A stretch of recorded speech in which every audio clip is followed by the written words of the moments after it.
Love, light, and blessings. Shamanic Ally Priestess here, and I wanted to really discuss the topic because I've been noticing this trend. So I made a video similar to this topic a few years ago. I'm gonna link the original video, but I wanted to further elaborate on this topic, and it's the topic of black magic. A lot of well-meaning people make videos about black magic all the time. Are you a victim of black magic? And they're always portraying black magic as evil. And because I believe that words have power, right? I made a video years ago how they called like folk magic low magic, and how white magic is high magic, and and how they portray those things in media, and things of that nature. A good example is American Horror Stories, when they touched on voodoo and how they made it seem. They even disrespected Papa Legba. I never supported that, never watched it, none of those things. And basically, the term black magic is highly misused, highly disrespected. And I want to talk about the actual consequences of these terms, because words have power. So I'm going to make sure to link the original video in my description box. I'm also going to link a couple of other videos that discuss more in details different types of African traditional religious practices. So I'm going to put those if you want more further information, because I kind of want to stay on point, and I don't want to make this video too long where I lose like most of half of my audience and things of that nature. So black magic, okay, I'm going to use the dictionary meaning of black magic. Magic that is associated with the devil or with evil spirits, according to the dictionary, right? So black magic, evil, right? Then I went further and looked up the most popular meanings of the term just black. So one of the popular meanings of the very darkest color, owing in the absence or complete absorption of light. The opposite, so devoid of color, pretty much is what it's saying here, right? Absence or the absorption of light. Okay, so that's one of the meanings, right? Because they say black is devoid of all colors. Fun. Two, the second most popular, and this is just the term black, the color black. Any human group that have dark colored skin, especially of African or Australian Aboriginal descent. Okay, so already they're linking the color black to people, right?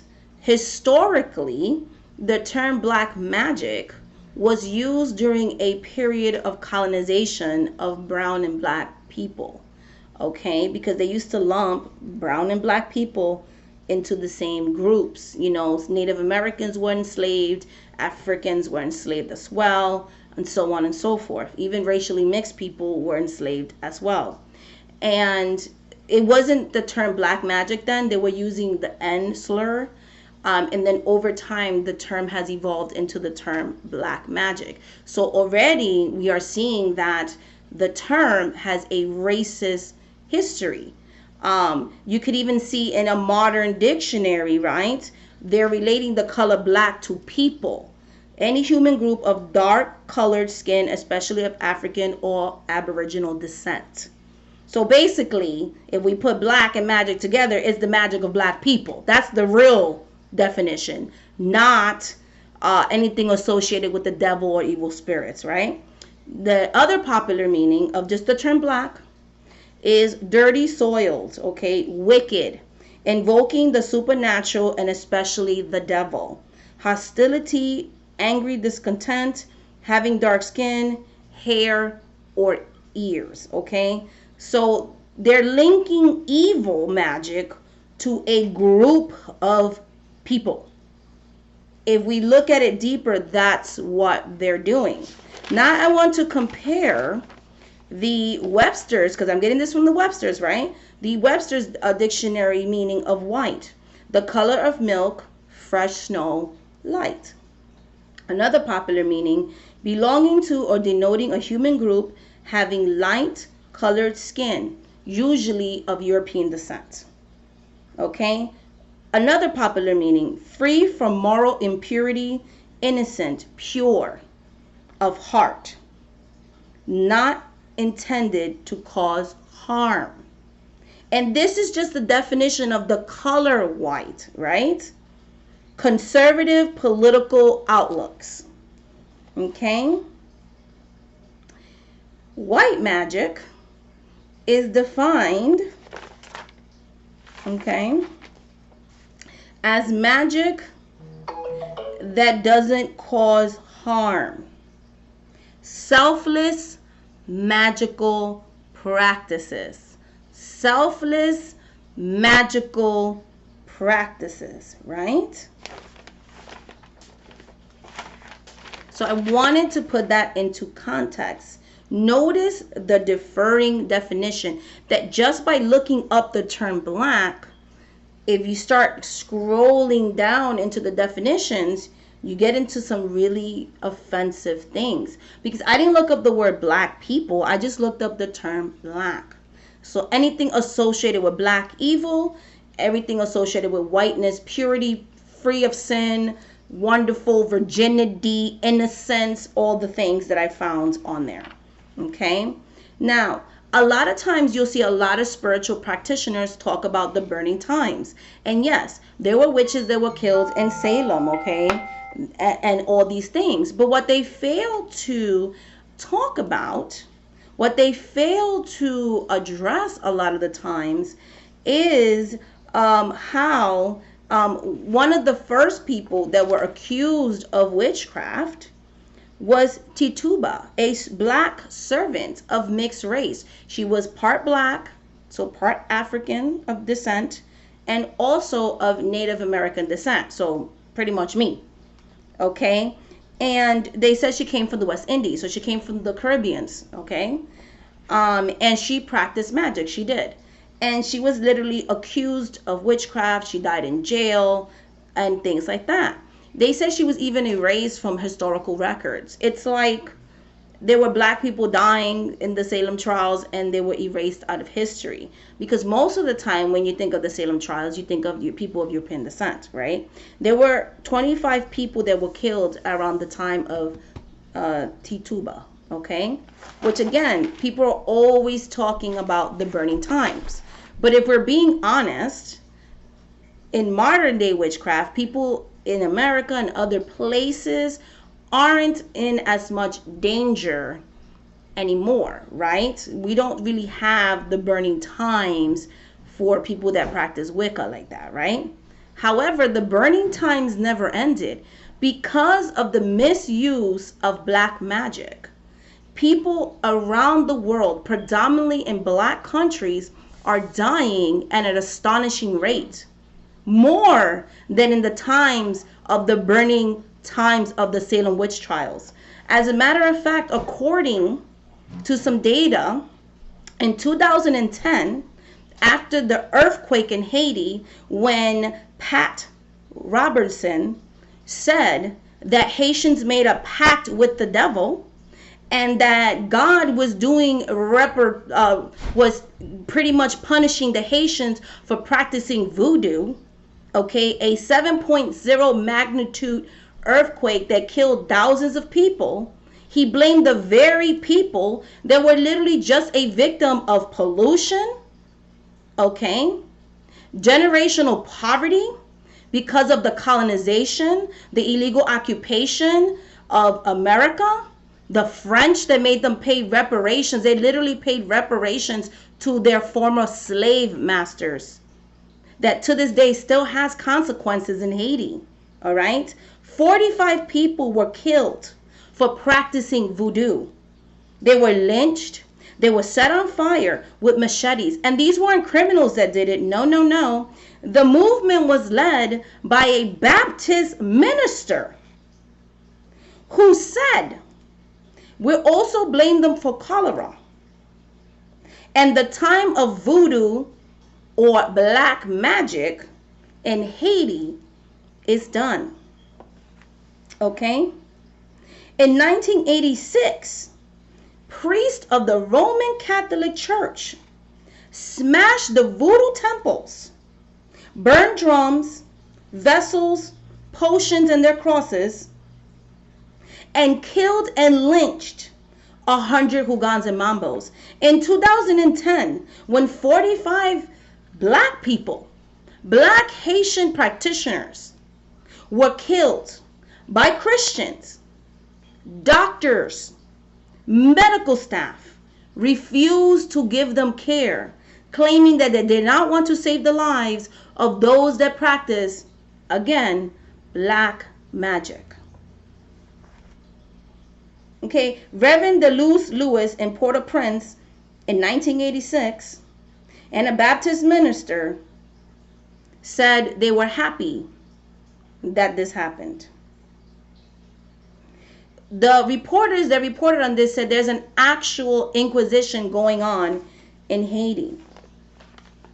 People to this day, when missionaries go to Haiti, are being killed, are having their religious relics, are being blamed for the current earthquake.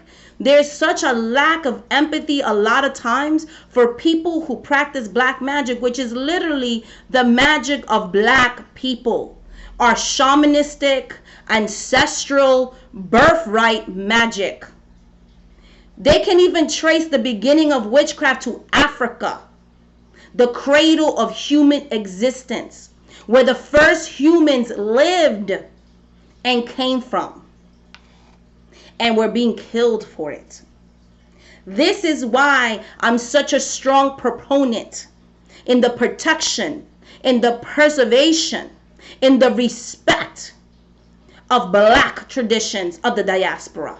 Because we literally, even in slavery and today, are still being killed, burned, lynched, and disrespected for practicing the religion that freed an enslaved population. And because of our respect for the ancestors and us choosing to die for our religion, they do not allow Haiti to rise up to its glory. They don't give the respect to Haitians that they deserve for helping free other enslaved people throughout the diaspora. Because if it wasn't for Haiti, many of our ancestors will still be in bondage, will still be in chains, and will still be going through the Middle Passage. Put some respect on Haiti.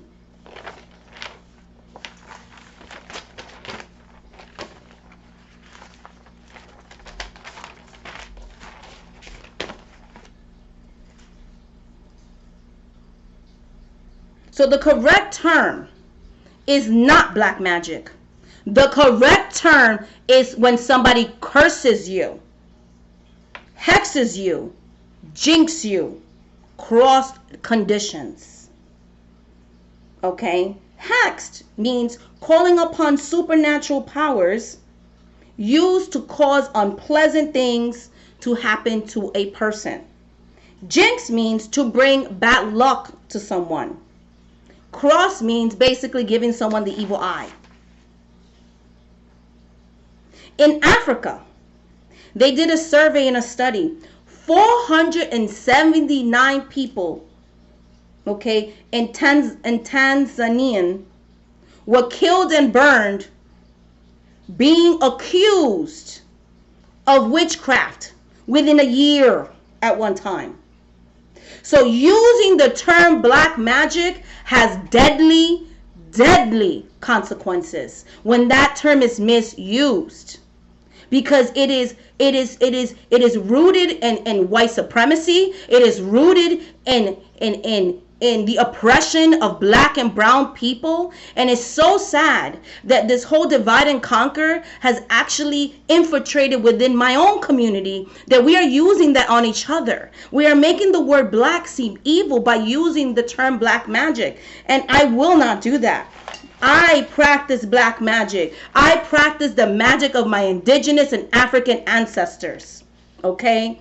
Wicca, which only according to a study in the United States has 342 practitioners, and pagans account for, according to one of the recent census, 340,000 people in the United States, was legally recognized as a religion in 1985, and they have the full protection of any other religion.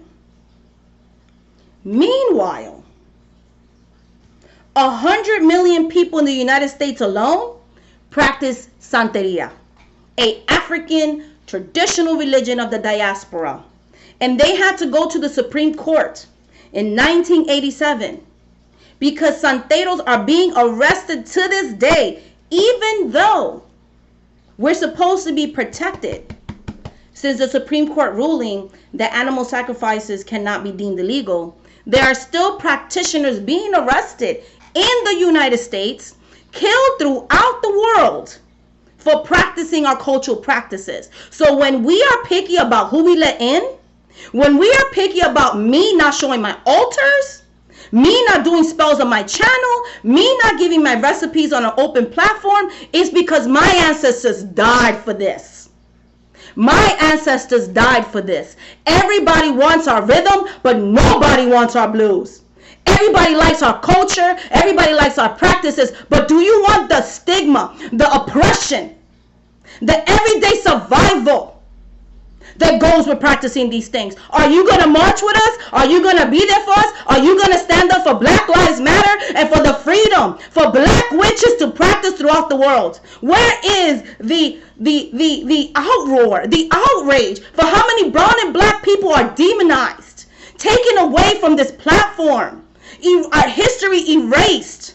We're taken out of the conversation. We don't have the same protection that Wiccans have. When we are huge enough, 100 million people, and that's just the United States, yet our voice is silenced. We're demonized. We're talked bad about. Our own people are told distorted historical stories about a tradition that's so beautiful. It is literally a tradition that was built through the back of our enslaved ancestors that was brought to us in Africa, and it infused over time into this beautiful practice of survival. And to this day, there's a revival of Haitian voodoo because they're realizing that that's the only way that Haiti will ever be free. That's the only way. This is why I protect what I protect. I only teach my students. I keep things secret. It's that pride. It's that recognition of knowing what my people go through throughout the world. That they are dying for these things. Dying to be able to practice. And we have people here that just see videos, take spells from people. I don't need to be initiated. I don't need to learn under anybody. Spirits are all one thing, blah, blah, blah, blah, blah. And culturally appropriate without ever recognizing that if you're talking about the burning times are going on right now. My people are dying for this right now. Do you know that Haitians, when there's disasters in Haiti, the Christian people from a lot of the missionaries refuse aid to people that openly practice voodoo? Make that make sense. If you have God's love, supposedly, if you are a person of love, aren't you supposed to love your neighbor? Aren't you supposed to love the so-called sinner? Even though voodoo is not a sin, but I'm just saying, according to your scripture, aren't you supposed to love the sinner? Aren't you supposed to love and lay down your life for your brother? Is that not the greatest thing that Jesus said and prophesied and preached about on the mountaintops? There's no greater love than when a man lays his life down for another. Thou shalt not judge. Make it make sense. This is why I always tell people I practice black magic, because I will reclaim what they have tried to use against me and my people. Black magic is not evil. White magic is not better. Magic is magic. You either curse, hex, that's the correct terms. Let's decolonize spirituality and let's educate each other. Please share this video. Please share this message. Much love, much light, much blessings. If you want to work with me on a one-on-one basis, shamanic@workpriestess.com. Ashe.